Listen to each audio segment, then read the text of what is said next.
Mettez 11 imbéciles d'un côté, 10 philosophes de l'autre, les 11 imbéciles l'emporteront. C'est ça la démocratie.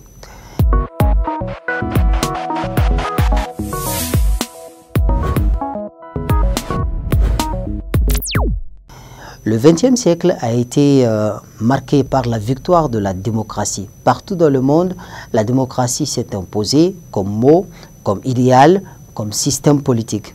Et le politologue américain Francis Fukuyama en a tiré la conclusion la plus parfaite lorsqu'il a eu à parler de la fin de l'histoire. Pour lui, avec la démocratie libérale, l'humanité est parvenue à la forme la plus achevée et la plus parfaite de gouvernement. Cette idée de Fukuyama ne fait pourtant pas consensus.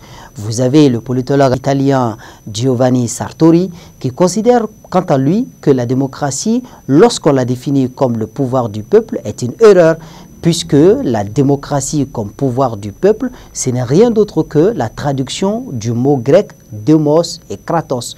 Et pourtant, la traduction d'une chose n'est pas nécessairement sa définition. Et en tenant compte de cette opposition de Giovanni Sartori, on peut tomber dans le pessimisme. Pourtant, il faut faire attention. La démocratie, c'est pourtant une réalité lorsqu'on tente de lui en donner, bien évidemment, un certain nombre de contenus. Et ce contenu est nombreux, mais nous en retenons ici principalement 4. Le premier contenu pour la démocratie, c'est la souveraineté du peuple. Et la souveraineté du peuple est associée à la participation du peuple au processus démocratique. Participation quant à la désignation des responsables politiques, participation quant à l'association du peuple dans le processus de prise de décision politique, et enfin participation du peuple quant au contrôle de l'action gouvernementale. Ça, c'est le premier élément qu'on peut considérer comme un contenu à la démocratie. Deuxième élément qui peut constituer un contenu pour la démocratie, c'est bien évidemment le principe de la séparation des pouvoirs. Il faut que, par la disposition des choses, le pouvoir puisse arrêter le pouvoir. C'est le principe avancé par Montesquieu dans son célèbre ouvrage de l'esprit des lois.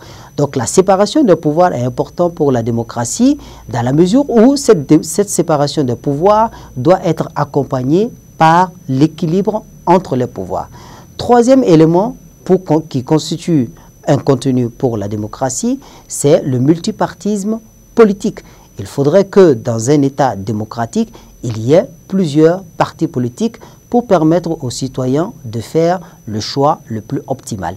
Et vous avez enfin l'existence de l'état de droit qui est important aussi et qui en constitue un contenu majeur pour la démocratie. Donc voilà les 4 éléments qui nous permettent de donner un contenu à la démocratie malgré bien évidemment les oppositions que nous avons citées tout à l'heure.